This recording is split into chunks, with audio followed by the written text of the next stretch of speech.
Bueno, llegar a meta, unos 52, he bajado más o menos en 8 minutos, a pesar de que...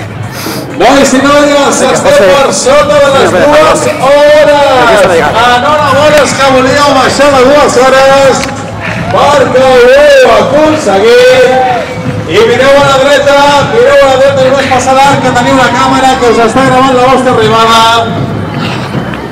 Vosaltres, els de Videx, us preneu un bon grapat de la gent de Videx. Moltíssimes.